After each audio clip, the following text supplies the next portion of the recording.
Prize event was special in a way that I couldn't have predicted beforehand. We all walked into it with a great deal of fatigue where it comes to digital events. We've all done just too many of them. But I have a feeling that the emotions, the sentiment, the intent trumped over all of those, that the sense of being jaded. Hi, everyone. Safi and I are super proud to have been given this opportunity, and we've had so much fun doing this. Thank you, Sachin. Thank you for giving us this chance to, be part of your Agami Prize.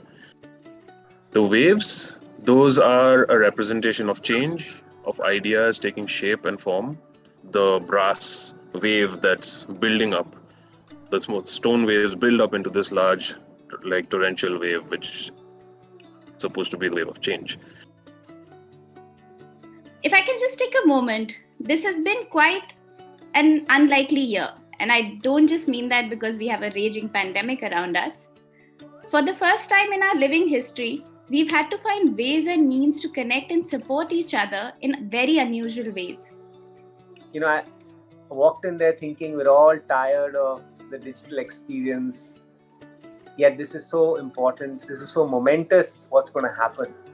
And I realized that when those people, those special people all come together and the ideas on the table are life-consuming, powerful ideas that advance our society, magic is going to happen. And I think that magic did happen. This year, more than ever, it has been important to celebrate the ideas, people, and discoveries that have brought us hope and happiness. As Agami, for us, that has been the Agami Prize.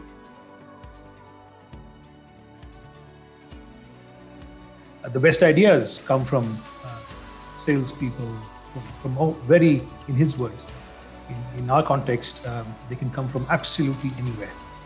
And an awareness of that and a recognition of that is key. You may not actually know the source. It really doesn't matter. We obsess over the originality or the origins of things. I think we are the origins of everything because that's how ideas live. And therefore, it's absolutely fabulous that an award is given to an idea. Okay, in true Grammy style, I'm opening the red envelope and I'm reading out of it. The two winners for the Agami Idea Prize are Zenith, Society for Socio-Legal Empowerment, and Criminal Justice and Police Accountability Project, CPAP. Congratulations to both of you. The work that we do here is to just center the voices of resistance of Dalit, Bahujan, Adivasi communities in this country who have been constantly fighting an oppressive system. And we think that this acknowledgement today is an affirmation of that resistance. And for that, we are extremely grateful.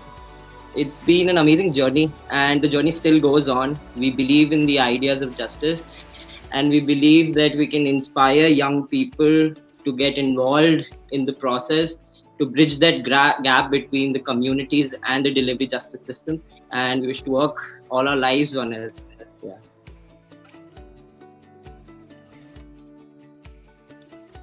I'm a big believer, coming from industry, having run a private equity fund, that innovation, entrepreneurship is critical, and creating a platform to make that happen is so essential.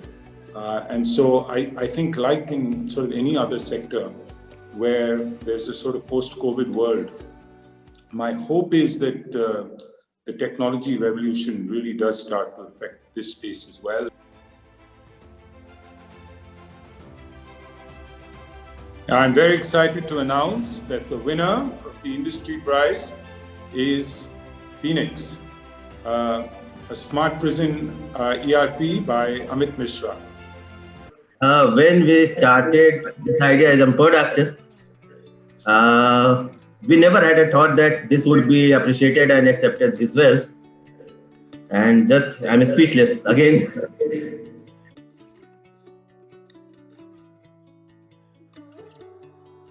what I would like to call a citizen change maker, or all of us at Agami call a citizen change maker. And this is not someone who just sort of knows their rights and participates. This is a citizen who can come into contact with their own inner self, their sense of agency, and not just change their relationship with themselves and their circumstances, but also those of people around them. We must realize that the absence of justice, the absence of rule of law, the absence of equal treatment is a sure road to violence, fear, and insecurity for all of us, and is an indication of an unfair society.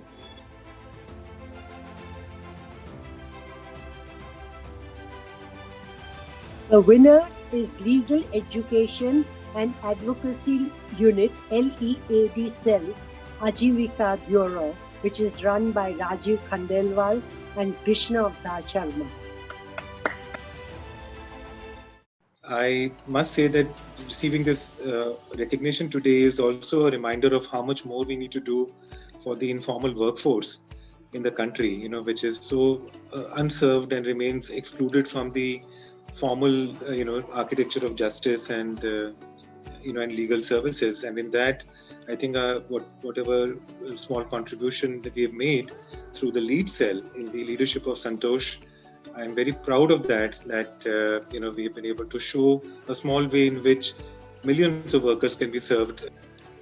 और अगर हम छोटे से प्रयास से कर पाए, हमारी पूरी जो टीम, जैसे आपने बताया, कम्युनिटी को जिस तरह से हमने जोड़ के रखा और वो एक अच्छा इम्पैक्ट दिखा पाए, तो ये जो ग्रास रूट्स, हमारे जैसे ग्रास रूट्स हैं, उनके लिए बहुत बड़ा इंस्पिरेशन भी है और इस काम को स्प्रेड करने का और एक मौका भी है.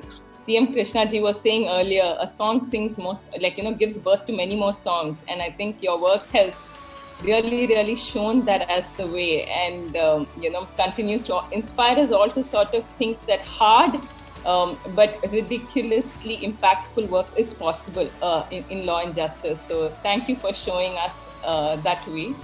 Deep thanks to the jury that spent so many hours. But finally, congratulations to the winners and all the other ideators. Your ideas inspire us, you serve justice, and hopefully we can get to a national impact in a matter of time.